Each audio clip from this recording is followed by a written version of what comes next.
So, ayan, kakain na tayo. Yan yung ulam natin, oh.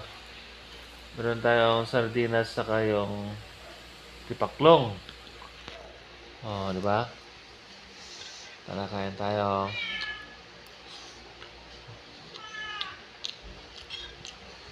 Ganito ako mawak na ng kutsara, oh.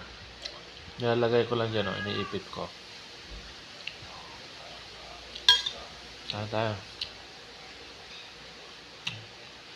Sardinas.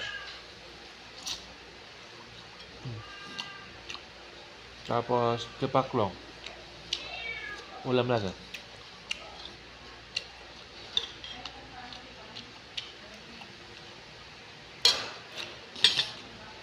Ganito ako kumain. Saka, higa.